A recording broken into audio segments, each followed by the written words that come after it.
بالکل کہانی ہے کہ سیدنا حسین کا سر جب نیزے پہ چڑھایا گیا تو وہ تلاوت قرآن کر رہے تھے۔ اعوذ باللہ من الشیطان الرجیم، بسم اللہ الرحمن الرحیم۔ تمام ناظرین کی خدمت میں السلام علیکم ورحمۃ اللہ۔ اعتراض انجینئر محمد علی مرزا صاحب کرتے ہیں۔ اعتراض کیا ہے کہ امام حسین علیہ السلام کا سر اقدس نیزے پر بلند کیا گیا، تو یہ جو تاریخ میں نقل ہوتا ہے اور شیعہ ذاکرین پڑھتے ہیں، شیعہ علماء پڑھتے ہیں، جیسا کہ ان سے سوال بھی کیا گیا کہ اس سر اقدس نے کلام کیا، گفتگو کی، تو انجینئر محمد علی مرزا صاحب نے کیا فرمایا؟ فرماتے ہیں کہ یہ کہانی ہے، ایسا ہونا ممکن نہیں ہے کہ انسان کے جسم سے روح نکل جائے اس کے بعد وہ کلام کرے۔ اصلاً یہ خرافات ہیں۔ بالکل مرزا صاحب آپ اس مقام پر جو ملحدین ہیں ان کے ساتھ آ کر کھڑے ہو گئے، چونکہ وہ بھی یہی کہتے ہیں کہ مسلمانوں نے جو یہ کہانیاں بنا رکھی ہیں، جو قرآن مجید میں یہ چیزیں نقل کرتے ہیں، اصلاً سائنسی اعتبار سے یہ چیز ممکن نہیں ہے۔ یعنی سائنس کیا کہتی ہے؟ سائنس آج کے زمانے میں کیا کہے گی؟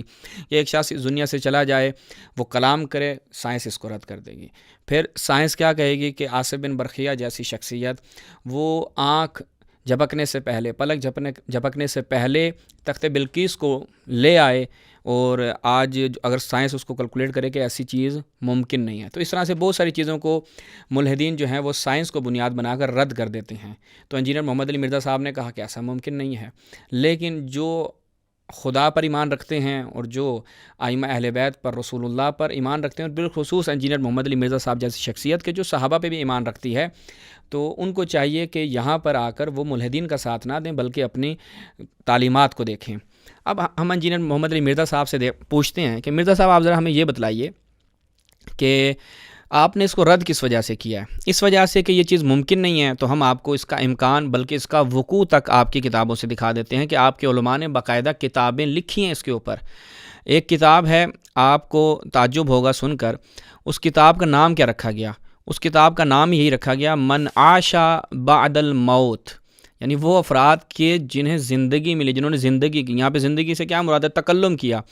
ابن ابی دنیا صاحب اس کتاب کو لکھنے والے ہیں، اور ان کا متوفہ جو ہے وہ کب ہے؟ اچھا، یہ اموی ہیں، جو ان کے مؤلف ہیں، یہ کوئی رافضی نہیں ہے، کوئی شیعہ نہیں ہے، بلکہ یہ اموی بغدادی اموی ہیں، اور ان کا متوفہ 281 ہجری ہے، یعنی تیسری صدی ہجری، دوسری اور تیسری کے یہ ایک آپ کے عالم دین ہیں۔ انہوں نے کتاب لکھی، نہایت ہی مشہور شخصیت ہے، ان کی کئی دیگر تصانیف بھی جو ہے وہ موجود ہیں۔ ان میں سے ایک یہ ہے کہ من عاشا بعد الموت۔ تو یہ کتاب خود ان افراد کے متعلق ہے کہ جنہوں نے موت کے بعد زندگی جن کو ملی۔ اب ہم انجینئر مرزا صاحب سے کہیں گے کہ آپ رخ کریں ذرا اپنے صحابہ کی طرف۔ سب سے پہلے ایک شخصیت ہیں جناب زید بن خارجہ۔ زید بن خارجہ، یہ ملاحظہ کیجئے، الاصابہ فی تمییز صحابہ۔ ہم سب سے پہلے آپ کو دکھاتے ہیں کہ امام حسین کی نسبت جو آپ یہ کہہ رہے ہیں نا کہ اصلاً یہ ممکن نہیں ہے، ہم آپ کو دکھائیں گے کہ اس کا وقوع ہوا ہے، تاریخی اعتبار سے یہ چیز ثابت ہے۔ اس کا انکار کرنے والا جو ہے اس کو اپنا علاج کروانا چاہیے، اس کو اپنے مطالعے میں اضافہ کرنا چاہیے، وائلہ اس کو کہ انکار کر دے گویا ایسے ہی ہے کہ دن کی روشنی میں سورج کا انکار کرے۔ یہ ملاحظہ کریں یہاں پہ زید بن خارجہ کے متعلق کیا بیان کرتے ہیں۔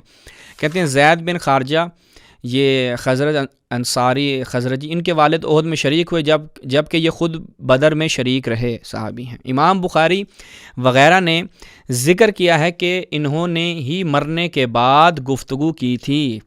انجینئر مرزا صاحب یہ ملاحظہ کیجئے، یہ آپ کی کتابیں ہیں، آپ کے صحابہ ہیں، آپ کے علماء ہیں، اگر یہ جھوٹ بول رہے ہیں اور آپ کو ان کا جھوٹ ثابت کرنے کے لیے آپ کے پاس کوئی دلیل بھی نہیں ہے، تو گویا آپ کے علماء مطلق جھوٹ بولتے ہیں اور اس طرح کی خرافاتی باتیں کرتے ہیں۔ یعنی آپ آئیں، سب سے پہلے ان تمام جو ہم موارد ذکر کر رہے ہیں ان کو آپ رد کریں گے، اس کے بعد ایک قدم اور آگے بڑھتے ہیں۔ یہ صحابی تھے۔ اب آپ ایک کتاب لکھی جاتی ہے ناظرین، اس کتاب کا ہم آپ کو تعارف کروا دیتے ہیں۔ کتاب ہے کرامات صحابہ۔ کرامات صحابہ لکھی جاتی ہے اسعد محمد الطیب، اور یہ آپ کو کتاب و سنت .com پر مل جائے گی۔ تو آپ کو تعجب ہوگا سن کر کہ اس کتاب میں انہوں نے صحابہ کی ایسی کرامات بیان کی ہیں کہ حتیٰ کرامات کا منکر ابن تیمیہ جیسا وہ شخص کے جو مسلمانوں کو کافر بنانے میں ید طولہ رکھتا تھا، اور یعنی وہ اتنی جلد بازی کرتا تھا کہ مسلمانوں کو کافر قرار دے، اس کو صرف کوئی بہانہ چاہیے تھا کہ مسلمانوں کو کافر قرار دیا جائے، وہ بھی کیا کرتا ہے، وہ بھی آ کر انجینئر مرزا صاحب اس مقام پر کرامات کا اقرار کرتا ہے۔ پھر اب آپ اسی کتاب میں ہم آپ کو بتا دیتے ہیں، صفحہ نمبر 46 پہ جائیں۔ 46 پہ کیا ہے؟ موت کے بعد گفتگو۔ کرامات صحابہ میں ایک چیز کیا ہے کہ ایسے افراد جو مرے مرنے کے بعد انہوں نے گفتگو کی ہے. ابھی میں انشاءاللہ آگے روایات رکھوں گا جو بڑی دلچسپ روایات ہیں اور آپ کو سن کر لطف بھی آئے گا, اور حضرت عائشہ سے بھی رکھوں گا, تو پھر آپ دیکھیں گے کہ انجینئر محمد علی مرزا صاحب یہاں پر کیا کریں گے. اب یہ دیکھیں پورا ایک باب باندھا, موت کے بعد گفتگو. پہلی شخصیت زید بن خارجہ کا کلام نقل کرتے ہیں اور کہتے ہیں طبرانی نے یہ 2 سندوں سے بیان کیا ہے, ایک سند کے تمام راوی بھی ثقہ ہیں یعنی قابل اعتماد ہیں, اور پھر عامر بن فہیرہ. بڑے تفصیلی قصے ہیں, ان کو بیان کرنا یہاں پر مقصود نہیں ہے. فقط ہم اس چیز کی طرف جو ہمارے ناظرین ہیں ان کی توجہ دلوانا چاہتے ہیں کہ ایسے افراد جو علم کے نام پر, جو لوگوں کو شعور دینے کے نام پر کیا کر رہے ہیں, اپنے اذہان سے, یعنی ان کا چیزوں کو رد کرنے کا معیار کیا ہے, ان کا اپنا میلان اور ان کا اپنا ذہن, اپنے اذہان سے چیزوں کو تولتے ہیں اور کہتے ہیں کہ یہ چیز جی میرے ذہن میں چونکہ اس کا تصور نہیں بیٹھ رہا تو یہ چیز رد ہو جائے گی. دوسری طرف آ جائیں, اعتراض کرنے والا کہہ سکتا ہے کہ بھائی انجینئر محمد علی مرزا صاحب نے اس کو اس وجہ سے بھی رد کیا ہے چونکہ تاریخی طور پر یہ چیز ثابت نہیں ہے. یعنی تاریخ میں ہم دیکھیں, یعنی تاریخ میں یہ چیز نقل ہوئی ہے, اسناد کے اعتبار سے ہم دیکھیں یہ ضعیف ہیں. تو ہم انجینئر محمد علی مرزا صاحب کے تمام ماننے والے جتنے بھی دوست احباب ہیں ان سے ہم ایک سوال کریں گے کہ یہی انجینئر محمد علی مرزا صاحب ہیں جو اپنا جو ان کا ریسرچ پیپر ہے واقعہ کربلا کا پس منظر, اس میں یہ کیا بیان کرتے ہیں, کہتے ہیں خود بیان کر رہے ہیں انجینئر محمد علی مرزا صاحب. یعنی اگر آپ کہیں کہ بھی تاریخی وقائع کو بنیاد بنا کر آپ ایک نظریہ بیان کریں جی فلاں کرامت ہوئی تھی, امام حسین علیہ السلام کے سر اقدس نے کلام کیا تھا, یہ کیسے ممکن ہے؟ تو سیدنا حسن بن علی نے جن شرائط کی بنیاد پر حضرت معاویہ بن ابی سفیان کو حکومت سپرد کی, کہتے ہیں ان کی پوری تفصیلات شروع احادیث اور کتب تاریخ میں ہیں. انجینئر محمد علی مرزا صاحب خود کیا حوالہ دیتے ہیں؟ حوالہ دیتے ہیں الاستیعاب, تاریخ کی کتاب ہے, الاصابہ, فتح الباری. آج انجینئر محمد علی مرزا صاحب کے جتنے بھی ناقدین ہیں وہ ان کو چیلنج کرتے ہیں کہ آپ ایک صحیح سند کے ساتھ جو یہ شرائط آپ نے بیان کی ہیں, 5 شرائط آپ نے بیان کی ہیں, اور کہا کہ افسوس کے ساتھ ان شرائط کی پابندی ویسے نہ کی گئی جیسا کہ اس کا حق تھا. تو انجینئر محمد علی مرزا صاحب کے جتنے بھی ناقدین ہیں وہ ان کو چیلنج کر رہے ہیں اور ان کو منہ چڑھا کر کہہ رہے ہیں کہ مرزا صاحب ذرا ان کو صحیح سند سے ثابت کر دیں. تو مرزا صاحب اس کا کیا جواب دیتے ہیں؟ آپ یوٹیوب پر آج بھی سرچ کریں ان کی اسناد کہاں ہیں, سندیں کہاں ہیں, تو مرزا صاحب کہتے ہیں جی ان کی سندوں کو رد کس نے کیا ہے. مرزا صاحب یہ کوئی معیار نہیں ہے اصول حدیث میں. آپ ایک قاعدہ بیان کرتے ہیں تاریخ کی بنیاد پر, آپ ایک شخص کے اوپر, بلکہ یہاں پر وہ تو صرف واقعہ ہے نا کہ اس سے کسی شخص کے اوپر الزام نہیں آتا, لیکن یہاں پر ایک شخص کے اوپر آپ الزام لگا رہے ہیں اور اس کو آپ صحیح سند سے ثابت نہیں کر پا رہے. پھر کس منہ سے آپ امام حسین علیہ السلام کے اس اعجاز کا انکار کرتے ہیں؟ تو یہ انجینئر محمد علی مرزا صاحب کو ان کے اپنی زبانی ہم نے آپ کی خدمت میں عرض کیا. اس کے بعد آپ کی خدمت میں عرض کریں کہ خود امام حسین علیہ السلام کی شہادت کا واقعہ کوئی عام واقعہ نہیں ہے. آپ دیکھیں کہ امام حسین علیہ السلام کی شہادت کے بعد کیا چیزیں رونما ہوتی ہیں. سر الشہادتین میں عبدالعزیز دہلوی صاحب کیا لکھتے ہیں کہ روایت ہوئی امام حسین علیہ السلام شہید ہوئے تو رات کو آسمان سے خون کی بارش برسی. آج سائنسی اعتبار سے آ جائیں یا انجینئر محمد علی مرزا صاحب کی عقل کے اعتبار سے, مرزا صاحب کیا ممکن ہے کہ خون کی بارش ہو؟ یہ ہوا ہے. اور کہا کہ ہمارے گھڑے اور مٹکے خون سے لبریز تھے اور ہماری ہر چیز خون آلود تھی. کہ امام زہری, امام بیہقی اور ابو نعیم سے روایت کرتے ہیں کہ جس روز امام حسین علیہ السلام کو شہید کیا گیا اس دن بیت المقدس میں سے جو پتھر بھی اٹھایا جاتا اس کے نیچے سے دمن عبیت, تازہ خون جاری ہوتا تھا. مرزا صاحب بتائیے ممکن ہے؟ اس کا بھی آپ انکار کریں گے. حتیٰ امام بیہقی روایت کرتے ہیں کہ یزیدی سپاہیوں نے لشکر امام حسین کے چند اونٹ پکڑ لیے, ان کو ذبح کر کے پکایا تو ان کا گوشت اندرائن کی طرح کڑوا ہو گیا, یعنی کوئی چیز تھی, چنانچہ ان کی ایک بوٹی بھی کوئی نہ کھا سکا, یعنی گوشت کڑوا ہو گیا. یہ اعجاز میں سے کئی اس طرح سے. خود انجینئر محمد علی مرزا صاحب کی طرف چلیں.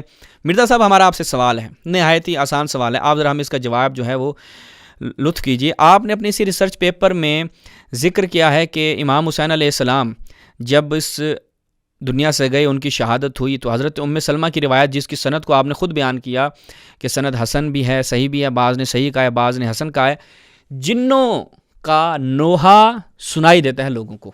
آج کے زمانے میں انجینئر محمد علی مرزا صاحب آپ بتائیں جنہوں نے کسی پہ نوحہ پڑھا آپ کو سنائی دیا؟ یعنی جن کلام کرتے ہیں, جن گفتگو کرتے ہیں, آپ نے کبھی سماعت فرمایا ان کو؟ آپ کہیں گے امپاسبل ہے, امپاسبل ہے یہ چیز کہ جن نوحہ پڑھیں اور ہم اس کو سن رہے ہوں. تو انجینئر محمد علی مرزا صاحب اس روایت کو آپ خود لے کر آئیں اپنے ریسرچ پیپر میں. تو آپ مجھے بتائیے یہ کیسے ممکن ہوا؟ امام حسین علیہ السلام کا سر اقدس کلام نہیں کر سکتا. کیوں؟ چونکہ مرنے کے بعد اس طرح کی چیز وہ کہتے ہیں تاریخ میں ریکارڈ نہیں ہوئی. وہ آپ کی تاریخ کا مطالعہ کی کمی ہے, وإلا اس طرح کی چیزیں بہت ریکارڈ ہوئی ہیں. میں اب ایک روایت پڑھتا ہوں, روایت بڑی دلچسپ ہے. یہ روایت جو ہے وہ آپ کو بتا دے گی کہ اہل سنت کے ہاں، اور روایت کی سند بھی صحیح ہے، حتیٰ کہ حضرت عائشہ کو جب اس چیز کا پتہ چلتا ہے تو کیا فرماتی ہیں کہ سمعت رسول اللہ، میں نے رسول اللہ سے سنا۔ حضرت عائشہ فرماتی ہیں کہ یتکلم رجل من امتی، کہ میری امت میں سے کچھ افراد ہیں وہ کیا کریں گے، رجل ایک مرد کے اوپر بھی اگر اس کو حمل کریں کہ ایک مرد کلام کرے گا بعد الموت من خیار التابعین، جو تابعین میں سب سے بہتر ہوگا، میری موت کے بعد کلام کرے گا۔ یہ کس شخص کے بارے میں تھا؟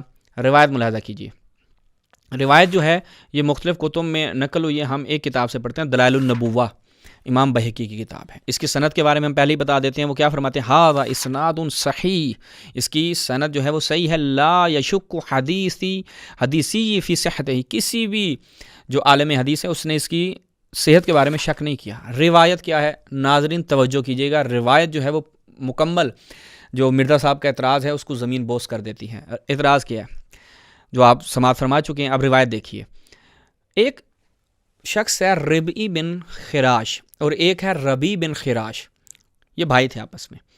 ربعی بن خراش کہتا ہے اتیت فقیل علی، میں آیا بھائی کے متعلق میں نے پوچھا تو کہا کہ ان اخاک قد مات، آپ کا بھائی اس دنیا سے جا چکا ہے۔ فجئت، میں آیا، فوجدت اخی مسجع علیہ ثوبا، میرے بھائی کو جناب وہ کفن دفن دے کے کپڑوں میں لپیٹا ہوا ہے۔ میں کہا کہ میں اس کے سراہنے بیٹھ گیا، عند رأسہ استغفر اللہ واترحم علیہ، میں نے اس کے اوپر رحم کیا، یعنی طلب مغفرت کی، رحم کی دعائیں مانگی۔ تو اچانک کیا ہوتا ہے، کشف الثوب عن وجہہ، اپنے چہرے سے کپڑا ہٹاتا ہے۔ کون؟ مرا ہوا بھائی اپنے چہرے سے کپڑا ہٹا رہا ہے، تو ممکن نہیں ہے نا انجینئر محمد علی مرزا صاحب، ممکن نہیں ہے۔ سند صحیح ہے بالکل اس کی، اور خیار تابعین میں سے، یعنی تابعین میں سے بہتر، کیا امام حسین اسلام سے یہ زیادہ بہتر تھا؟ آگے دیکھیں، بھائی جب اس سے چہرے سے کپڑا ہٹتا ہے کیا کہتا ہے، السلام علیکہ، وہ سلام کرتا ہے اپنے بھائی کو۔ کون؟ جو مر چکا ہے، وہ اپنے بھائی کو سلام کرتا ہے، وہ کہتا ہے علیکہ السلام۔ پھر آگے کہتا ہے فقلنا سبحان اللہ ابعد الموت، تم سے موت جو ہے وہ دور ہو گئی ہے، زندہ ہو گئے ہو۔ تو نہیں کہتا بعد الموت، یعنی میں جو تم سے کلام کر رہا ہوں موت کے بعد ہے۔ تو مرزا صاحب بتلائیے موت کے بعد کلام کیسے ہوتا ہے؟ آئیے، سند ایک نہیں دسیوں مورد ہیں، ایک نہیں، میں نے کہا نا پوری کتاب لکھی گئی ہے، کس کس کو رد کریں گے۔ اس کے بعد آگے کیا کہتا ہے، کہتے ہیں میں جب خدا کے پاس گیا، پورا واقعہ بیان کرتا ہے، ہم جلدی سے گزرتے ہیں، کہ میں جب خدا کے پاس گیا تو وہاں پر میرے لیے بڑا اہتمام تھا، بڑے کپڑے، سبز اور موتی اور اس طرح کے جناب جواہرات، یعنی میرا اہتمام جو میرے لیے کیا گیا تھا بڑا زبردست تھا۔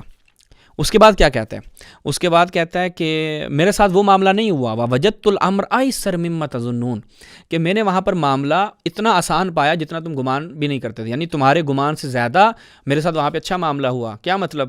یعنی تمام سہولیات مجھے اللہ تعالیٰ وہاں پر میسر کر رہا تھا۔ تو پھر کیا کہتا ہے کہ انی استأذنت ربی، میں نے اپنے رب سے اجازت طلب کی، کس چیز کی، کہ میں آؤں، کہ ان اخبرکم، میں آ کے تمہیں خبر دوں۔ کس چیز کی خبر دوں؟ کہ بھائی میرے ساتھ وہاں پہ بہت اچھا برتاؤ کیا جا رہا ہے، میں بالکل سکون میں ہوں۔ تو اور پھر کہا کہ مجھے رسول اللہ کے پاس لے جایا جائے تاکہ میں ان کو بتاؤں کہ جو میں نے ان کے ساتھ عہد کیا تھا۔ پھر کہتے ہیں ثم طفی کما ہوا، پھر وہ بالکل اس حالت میں لوٹ گیا کہ جس حالت میں وہ تھا، یعنی کیا مطلب ہے، دوبارہ اس کی آنکھیں بند ہو گئی اور وہ چلا گیا۔ اس شخص نے مرنے کے بعد کلام کیا، حتیٰ آپ کے علماء نے جب بھی اس شخص کا تذکرہ کیا ہے جنہوں محمد علی مرزا صاحب، انہوں نے کیا کہا ہے، یہ ملاحظہ کیجیے آپ کے علماء کیا بیان کرتے ہیں، کہتے ہیں کہ یہ کون شخص ہے، دارقطنی صاحب کیا کہتے ہیں، موسوعۃ الاقوال ابی الحسن دارقطنی، اس بندے کا جب تعارف کرواتے ہیں کہتے ہیں الربی بن خراش العبسی اخو ربعی، ربعی کا بھائی ہے ربی، کہتے ہیں ذکرہ الدارقطنی فی المختلف والمختلف وزاد واخوہم الربی هو الذی تکلم بعد موتہ، کہ یہ وہ ہے کہ جس نے اپنی موت کے بعد کلام کیا، یعنی آپ کے علماء نے جب بھی اس کا تذکرہ کیا تو اس کے بارے میں اسی چیز کو بیان کیا کہ یہ ان افراد میں سے تھا کہ جس نے موت کے بعد کلام کیا۔ اب بتائیں یہ کیسے ممکن ہوا، کیسے ممکن ہوا؟ امام حسین علیہ السلام کے بارے میں چلیں تو جو آپ نے قاعدہ وہاں پر اپنایا امام حسن علیہ السلام کی شرائط، میں ایک نمونہ بیان کر رہا ہوں اور انجینئر محمد علی مرزا صاحب کے فالوورز کے لیے انہی کے منہج کے مطابق جواب عرض کر رہا ہوں کہ اگر اس کا انکار کریں گے کہ بھئی تاریخ میں نقل ہوا ہے تو آپ آئیں امام حسن علیہ السلام کی شرائط کو بیان کر دیں۔ اب دیکھیں یہی واقعہ حیات الحیوان القبریٰ میں جناب دمیری صاحب نقل کرتے ہیں، کہتے ہیں وَتَكَلَّمَ بَعْدَ الْمَوْتِ أَرْبَعَةٌ، 4 افراد ایسے ہیں کہ جنہوں نے موت کے بعد کلام کیا۔ وہ 4 افراد کون ہیں؟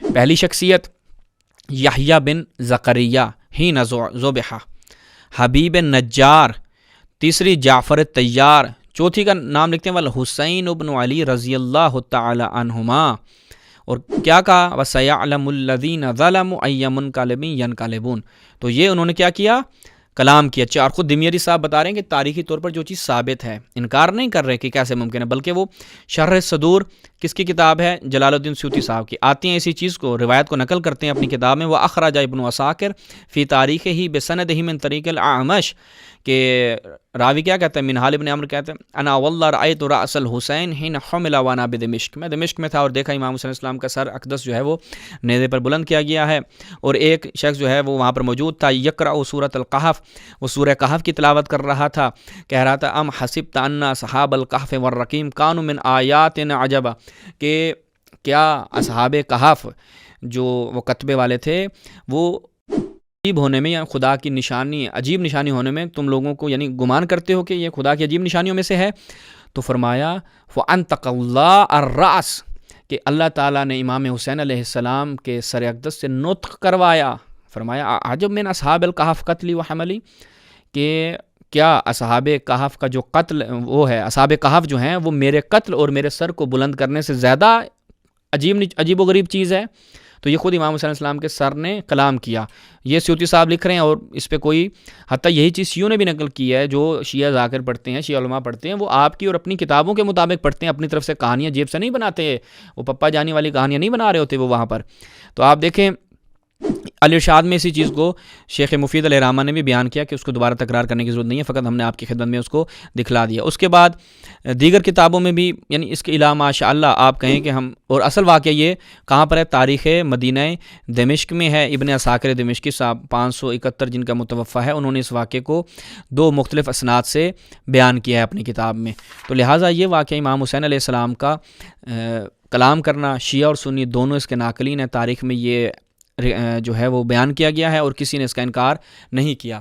تو لہٰذا ہم کس نتیجے پر پہنچے، ہم اس نتیجے پر پہنچے کہ امام حسین علیہ السلام کا سر اقدس کا کلام کرنا اور اسی کے ساتھ دیگر معجزات، امام حسین علیہ السلام کی جو شہادت ہے، اس شہادت کی اہمیت اور اس شہادت کا ایک مکمل پس منظر ہمیں سمجھاتے ہیں کہ امام حسین علیہ السلام کی شہادت کے حوالے سے رسول اللہ نے ابھی وہ شہید نہیں ہوئے تھے، کس انداز سے پیشن گوئیاں کی، حضرت علی کا گریہ کرنا اور پھر وقائع کا رونما ہونا، خون کا جاری ہونا، پتھر اٹھائیں خون کا جاری ہونا، جنوں کا نوحہ کرنا، یہ ساری خارق العادہ چیزیں ہیں، یعنی کرامات میں سے ان کا شمار ہوتا ہے، اور یہ کرامات امام حسین علیہ السلام کے لیے اس قدر فراوان ہوئیں، اس قدر زیادہ ہوئیں کہ تاریخ اس کو چھپائے، جبکہ قلم ان کے ہاتھ میں تھا، یزیدیوں اور امویوں کے ہاتھ میں تھا، لیکن یہ اس قدر واضح اور روشن امر تھا، امام حسین علیہ السلام کا ایک اعجاز تھا کہ جو چھپائے نہ چھپ سکا، اور آج ممبروں سے بیان کیا جا رہا ہے۔ انجینئر محمد علی مرزا صاحب کہتے ہیں کیسے ممکن ہے؟ تو مرزا صاحب امام حسین علیہ السلام کے حوالے سے کہنا یہ کیسے ممکن ہے، آئیے پہلے اپنے زید بن خارجہ،